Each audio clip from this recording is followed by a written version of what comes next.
Assalamualaikum warahmatullahi wabarakatuh. Selamat pagi teman-teman semua. Pada pertemuan ke-11 kali ini, kami dari kelompok 9 akan mempresentasikan tentang Bryophytes atau tumbuhan lumut, Pteridophytes atau tumbuhan paku, dan Gymnopermae. Kelompok kami terdiri dari saya, Sylvia Ardenia, Ima Priyatina Wulandari, dan Ita Redfilia Stoti. Yang pertama ada Bryophytes lumut atau Bryphyta memiliki hubungan kekerabatan yang cukup dekat dengan ganggang hijau dan diprediksikan keduanya memiliki hubungan filogeni yang dekat. Bryophyta merupakan bagian dasar dari pohon filogenik untuk tumbuhan yang ada di wilayah daratan, dengan struktur tubuh dengan fase gametofit dan sporofit yang berumur pendek. Bryophyta memiliki tahapan seksual atau gametofit pada siklus hidupnya dan tahapan sporofit dengan organ penghasil spora atau sporangium, yang biasanya akan menjadi parasit pada bagian gametofitnya. Spora yang ada di dalam sporangium akan dikeluarkan ke udara setelah matang. Identifikasi Bryophytes dilakukan dengan menggunakan karakteristik gametofit dan sporofit. Menggunakan bahan sporofitik lumut yang hidup sangat membantu mengidentifikasi. Meskipun mungkin untuk mengidentifikasi Bryophyta ini juga dapat dengan mengamati spesimen yang tidak hidup. Pengamatan secara mikroskopis seperti bentuk, detail sel, posisi, dan pola bercabang dari rizoid juga penting untuk tujuan klasifikasi. Namun, memang dibutuhkan pengalaman untuk melakukan identifikasi Bryophytes hingga tingkat genus dan spesies setelah proses pengamatan secara detail.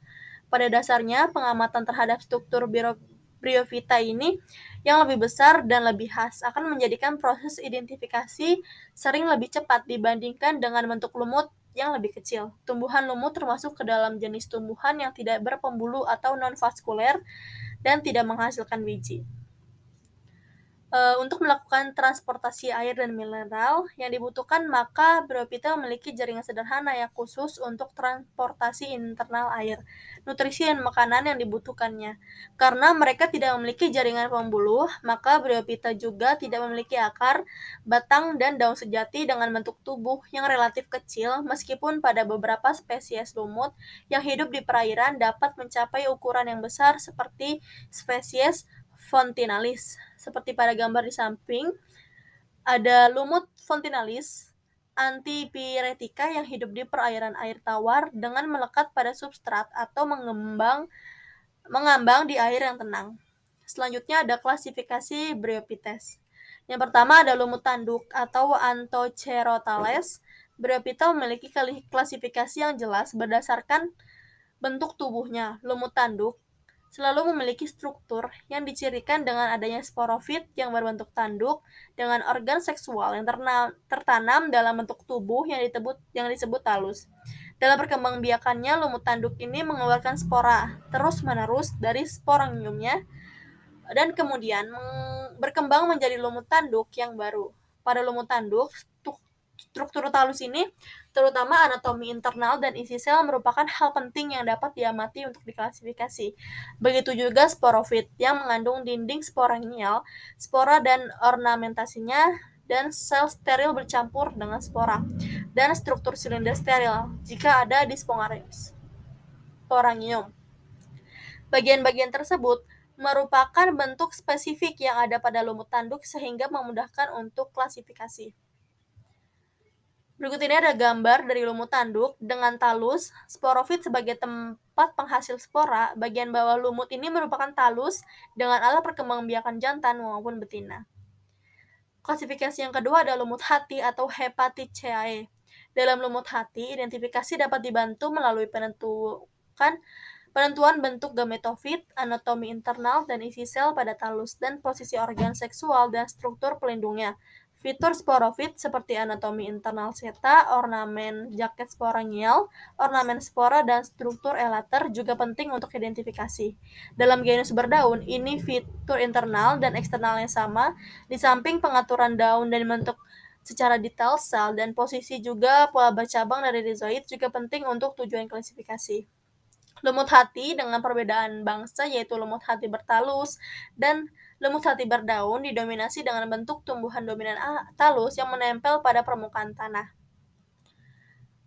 Lumut hati memiliki alat penghasil spora atau sporangium dengan kaki pendukung yang disebut seta dan dilindungi oleh struktur yang disebut elater. Setelah sporangium matang, seta ini menegak karena tekanan air dalam sel-selnya akan mendorong spora untuk keluar dari sporangium.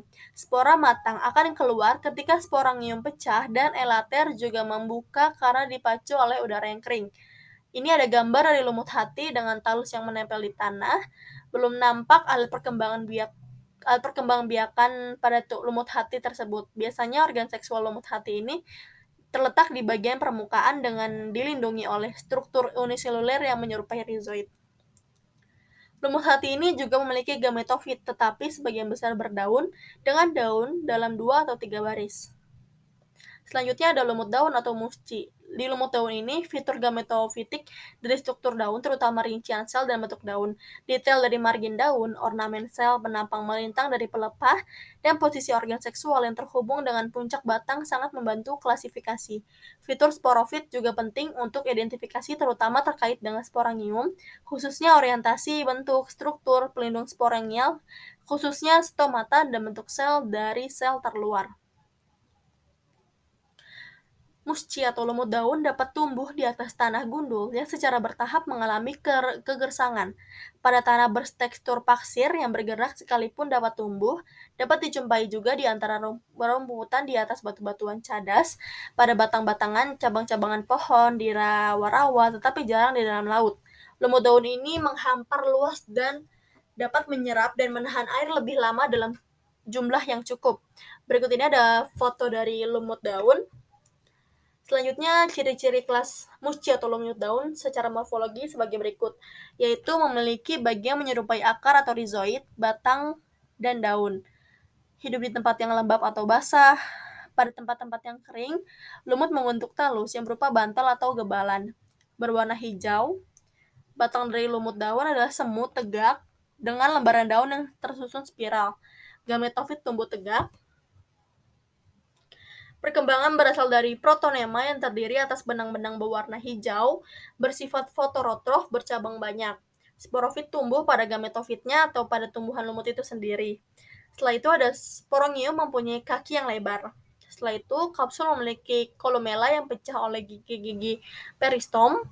Setelah itu ada tangkai atau seta secara perlahan bertambah panjang seiring perkembangan kapsul. Lalu ada alat perkembangbiakan terdiri dari antheridium yaitu jantan dan archegonium yaitu betina. Musci memiliki 3 bangsa yakni Andreales, Paganales, Briales. Bangsa Andrealis memiliki satu suku yakni Andreaceae dengan marga Andreaea. Bangsa Paganales atau yang biasa dikenal dengan sebutan lumut gambut merupakan bangsa yang dimiliki satu suku yakni Spaganaceae dengan marga Spagnum. Sedangkan bangsa Brales merupakan bangsa lumut yang sebagian besar lumut daun dijumpai tergolong dalam bangsanya. Peran keberadaan Bryophyta, yaitu lumut sebagai pendukung kehidupan organisme lain. Bryophyta atau tumbuhan lumut pada kebanyakan kultur masyarakat tradisional dapat berkembang sebagai salah satu jenis tanaman yang dapat dipergunakan untuk pengobatan. Dalam penggunaannya, tumbuhan lumut ini dapat tercampur sebagai substansi pelengkap tanaman obat yang lain. Pada wilayah hutan hujan tropis, lumut ini berperan penting untuk meningkatkan kemampuan hutan dalam menahan keberadaan air atau water holding capacity. Dengan kemampuan menahan airnya, maka lumut dapat menjadi media hidup bagi tumbuhan epifit seperti anggrek serta paku-pakuan. Secara alami, kemampuan mengikat air oleh lumut akan mampu membantu biji yang tidak sengaja jatuh di atasnya untuk berkecambah dan tumbuh. Spaganum. Bisa dilihat ada gambar hamparan spaganum di hutan hujan. Spaganum ini merupakan tanaman terpenting dalam rawa dan dalam formasi gambut, yaitu sisa-sisa terkompresi dari tanaman vaskuler dan non-vaskuler. Bryophytes mungkin juga penting sebagai bahan bersarang untuk burung atau bertindak sebagai habitat pelindung bagi amfibi. Misalnya ada gambar di sini ada lumut papillaria, yaitu jenis lumut yang biasa dipergunakan sebagai sarang untuk hewan. Selanjutnya, peran Bryophyta dengan kolonisasi, stabilisasi tanah, akumulasi humus, dan komersiliasi. Lumut sering merupakan tumbuhan pertama yang menjelajah dan menghuni tanah yang baru saja terbuka. bebatuan telanjang, dan permukaan abiotik lainnya. Dengan demikian, lumut tersebut penting dalam menstabilkan kerak tanah, baik di habitat yang baru terbentuk dan ada, seperti tebing curam di hutan. Lumut juga berharga dalam mengendalikan erosi dan mengatur siklus air dalam suatu ekosistem. Beberapa spesies lumut sangat terkait dengan keberadaan substrat yang berkapur, sementara spesies lainnya hanya dapat tumbuh di tanah asam. Demikian juga telah ditemukan spesies lumut yang terkait erat dengan keberadaan mineral atau logam tertentu seperti biji tembaga. Di sini ada gambar spesies Torterella turtousa yang hidup pada substrat berkapur dan spesies Rhacomytrium lanuginosum yang hanya dapat tumbuh di tanah asam. Setelah itu lumut ini berfungsi sebagai bahan obat, antibiotik, antimikroba, dan penahan rasa sakit. Lumut juga dapat dimanfaatkan sebagai obat-obatan yang dapat mendukung kehidupan manusia. Jenis tumbuhan lumut sering digunakan sebagai bahan obat-obatan adalah lumut daun dan lumut hati. Jenis lumut ini bisa dijadikan obat untuk membantu kesehatan manusia seperti sebagai pembuat obat kulit, obat hepatitis, dan sebagai obat antiseptik. Selanjutnya, lumut sebagai tumbuhan pioner. Sebagian dari lumut juga memiliki kemampuan sebagai tumbuhan pioner atau tumbuhan perintis. Dalam konteks ini dibuktikan dengan kemampuan beberapa spesies lumut untuk tumbuh pada lahan marginal, lahan yang sudah tidak sehat karena adanya penebangan liar atau proses industri, dan juga di awal terjadinya suksesi. Di sini ada gambar lumut dari Floribundaria dan lumut vesicularia. Setelah itu, fungsi lumut sebagai penyeimbang ekosistem. Lumut ini merupakan salah satu bagian penyokong keanekaragaman flora. Secara ekologis, lumut ini berperan penting di dalam fungsi ekosistem. Seperti lahan gambut sangat tergantung pada lapisan atau tutupan lumut, sehingga keberadaan lumut sebagai penutup permukaan tanah juga mempengaruhi produktivitas, dekomposisi, serta pertumbuhan komunitas di hutan. Setelah itu, yang terakhir ada lumut sebagai bioindikator alami. Biomonitoring adalah penggunaan respon biologi secara sistematik untuk mengukur dan mengevaluasi perubahan dalam lingkungan dengan menggunakan bioindikator. Menurut Bates, lumut keraknya ini telah diketahui memiliki sifat sensitif terhadap perubahan lingkungan, misalnya polusi udara. Sifat ini berhubungan dengan kemampuannya mengakumulasi partikel-partikel yang terlarut dalam udara karena selusnya tumbuh menahun atau perennial. Selanjutnya ada Pteridophyta atau tumbuhan paku. Tumbuhan paku ini digolongkan tumbuhan tingkat rendah karena meskipun tubuhnya sudah jelas memiliki kormus serta mempunyai sistem pembuluh, tetapi belum menghasilkan biji dan alat perkembangbiakan yang utama adalah spora. Sebagian tumbuhan tingkat rendah, paku ini sudah lebih maju daripada lumut sebab sudah ada sistem pembuluh, sporofitnya hidup bebas dan berumur panjang, sudah ada akar sejati, dan sebagian sudah merupakan tumbuhan heterospor. Tumbuhan paku juga terdapat pergiliran keturunan yang menunjukkan adanya dua keturunan yang bergiliran. Individu yang menghasilkan gamet atau gametofit merupakan generasi yang haploid. Setelah terjadi fertilisasi akan berbentuk zigot yang merupakan permulaan dari keturunan yang diploid. Kemudian dari sini lalu terbentuk individu yang diploid atau sporofit karena menghasilkan spora melalui pembelahan reduksi. Spora inilah yang merupakan permulaan dari generasi haploid. Dari spora akan terbentuk protalium melalui perkecambahan spora. Divisi paku terbagi menjadi 4, yaitu Psilophyteanae atau paku purba, Lycopodineae atau paku kawat, Equisetaceae atau paku ekor kuda, dan Felicinae paku sejati. Selanjutnya ada morfologi dari tumbuhan paku. Paku ini memiliki bentuk yang bermacam-macam, ada yang berbentuk pohon, tetapi biasanya terna dengan rhizome yang bervariasi. Paku sering dijumpai mendominasi vegetasi suatu tempat sehingga membentuk belukar yang luas dan menekan tumbuhan yang lain. Adapun morfologi dari tumbuhan paku yaitu dari daun, batang, akar, serta sorus. Daun muda pada tumbuhan paku biasanya melingkar dan menggulung. Daun tumbuhan paku ini biasanya terdiri dari dua bagian, yaitu tangkai dan helai daun. Berikut ini ada gambar macam-macam daun pada tumbuhan paku. Mikrofil adalah daun-daun kecil berupa rambut atau sisik yang tidak bertangkai dan tidak bertulang. Dan mikrofil belum bisa dibedakan antara epidermis, mesofil, tulang daun. Pada makrofil merupakan daun-daun besar yang sudah dapat dibedakan antara tangkai daun, daging, daun yang terdiri dari atas jaringan tiang dan bunga karang. Selanjutnya ada batang. Batang tumbuhan paku ini pada fase gametofit disebut protalium yang berbentuk seperti lembaran kecil, fungsinya sebagai tempat fotosintesis. Selanjutnya ada akar. Sistem perakaran tumbuhan paku adalah serabut. Biasanya terjadi karena akar yang keluar pertama kali tidak bersifat dominan, sehingga akar lain yang keluar dari batang menyusul dan menjadi akar serabut. Selanjutnya ada spora. Spora ini alat perkembangbiakan paku secara generatif disebut spora, sedangkan alat perkembangbiakan secara vegetatif disebut dengan rizome. Spora tumbuhan paku umumnya akan muncul di bawah dan maupun di bagian ujung tepi daun. Sorus yang masih muda dilindungi oleh insidium atau selaput sel. Sporangium bisa terdapat pada Staurobilus, pada Sorus, dan pada Synagium. Setiap sporangium dikelilingi oleh sederetan sel yang berbentuk lingkaran yang disebut analus. Fungsinya sebagai pengatur pengeluaran spora. Berikut ada gambar dari perkembangbiakan spora. Selanjutnya ada siklus hidup tumbuhan paku. Tumbuhan paku ini memiliki sistem pembuluh sejati, akan tetapi dalam perkembangbiakannya generatifnya masih menggunakan spora. Siklus hidup secara metagenesis dari dua fase utama, yaitu gametofit dan sporofit. Bentuk generasi fase gametofit dinamakan protalus dan protalium. Selanjutnya ada reproduksi secara generatif pada tumbuhan paku. Lalu ada morfologi spora.